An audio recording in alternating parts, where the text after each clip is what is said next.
Hello and welcome. We begin with the latest from the southern African nation of Mozambique, which has been gripped by unrest since last month's disputed election verdict that gave the ruling Frelimo party another term. While the election dispute has reached the courts, Mozambique's Constitutional Council said its judges have received death threats.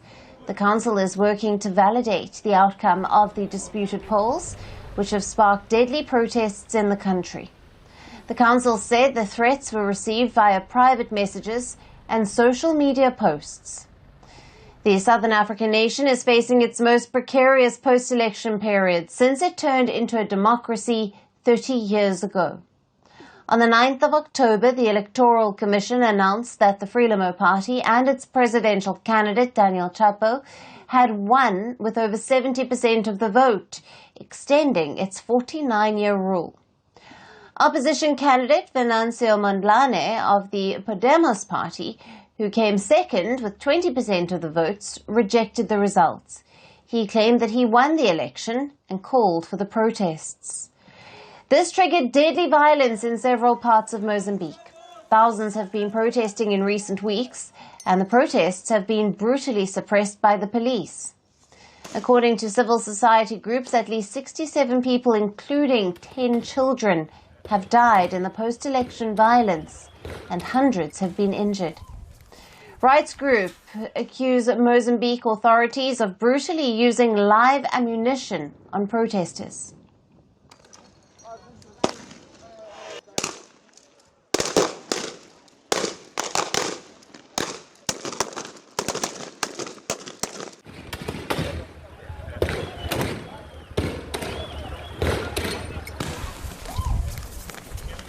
Meanwhile, counter-protests have also been held by supporters of the Frelimo party and its candidate Daniel Chapo.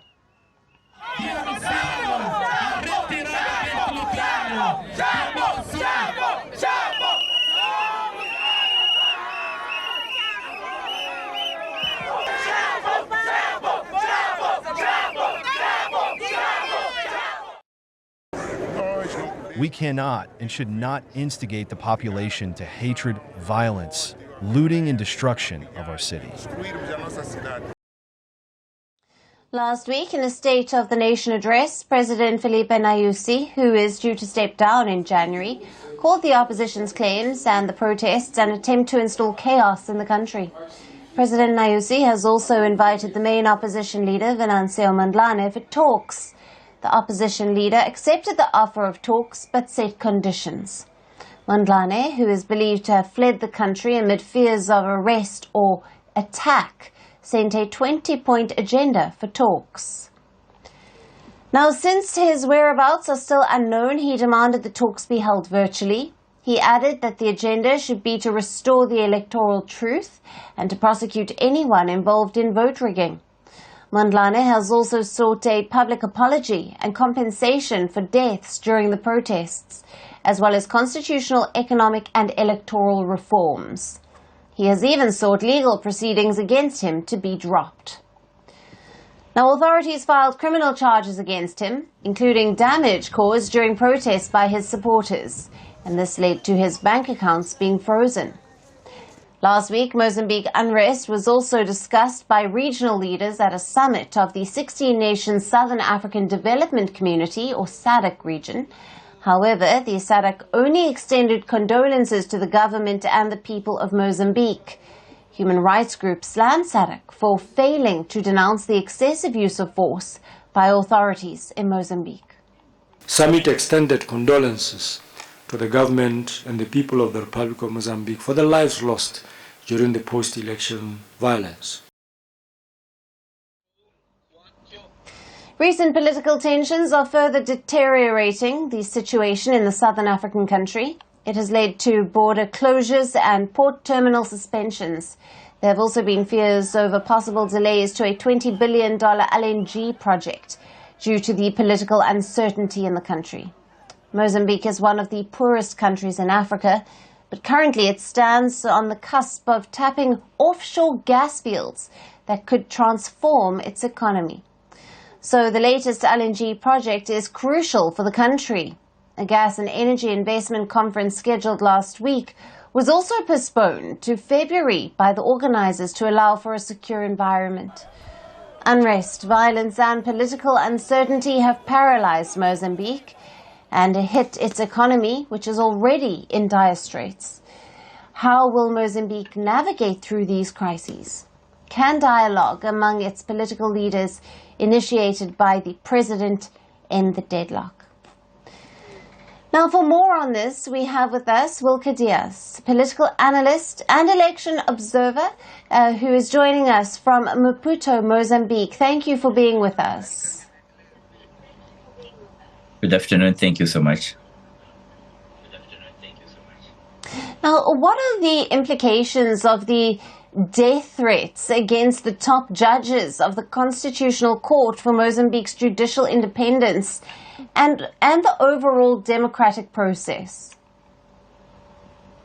The first thing I believe that is the one of the most important thing about that tweets. The judge should mention who make the tweets, and after that, what is the actions been taken? Because if we don't have that information, the most part of Mozambican people said this is the one form to try to shaking off the pressure for that court, because the most part of Mozambican people have the good, very high expectation around this whole process. So that is the reason the most part of Mozambican need to know who that person are make that tweets from this judge of the constitutional court. Because if you look, we have right now before have that results, we are around 1 month or more than 1 month, and he have a good, very high expectation about the process. Maybe only we have the results only on the next month of the December.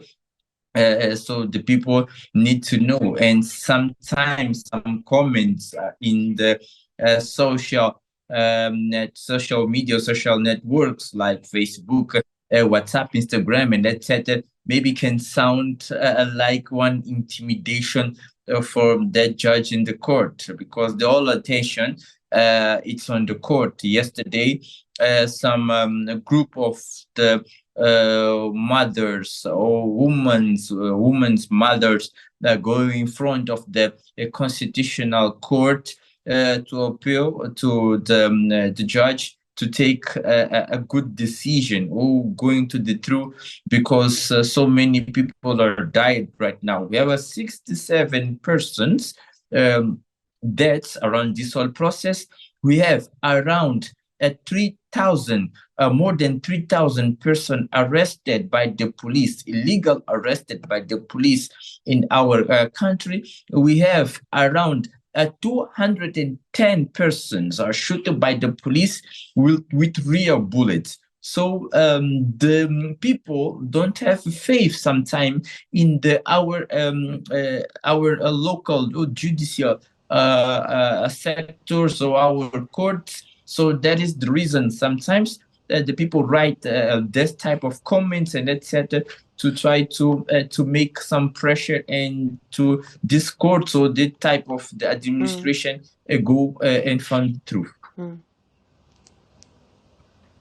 Right. And Wilke, what role can regional bodies like the African Union or the SADC region play in mitigating the escalating tensions and ensuring a fair resolution of the disputed election?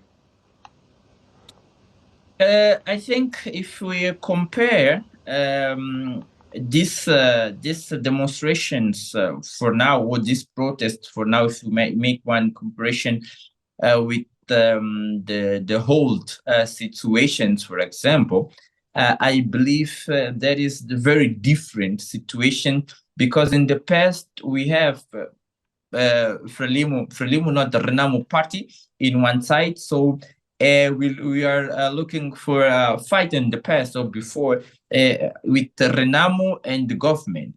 So right now it's most dangerous because we don't have only the parties, and we have people or the whole population of Mozambique to try to stop and said to have the truth or the truth of the electoral process. We have the people in the streets, but if you compare, before we have a few years ago, we have the Renamo party with weapons in the street, but right now we don't have a Renamo party in the streets. And in one region, or in our country, the central region in Mozambique, most concretely in Gorongosa, and maybe very close to Savio. But right now we have the all Mozambican people in all cities, all streets, all districts are making that demonstration. So that is the one Right. consequence of this whole process. That is why we have so many deaths. That is why, for me, in my opinion, that is most dangerous for our political situation and social. Right. So to finish that speech, I need to say this is not only a political problem. This is also a social problem, because the most part of Mozambican people don't have access to basic things, like, for example, education, health, Right. water, and etc. So this is one form to the people find to protest also in the same way with the electoral process. So that is why we have so many people in the streets right now. Right, Wilke. Thank you very much for being with us on Firstpost Africa and for sharing your valued insights there. Thank you.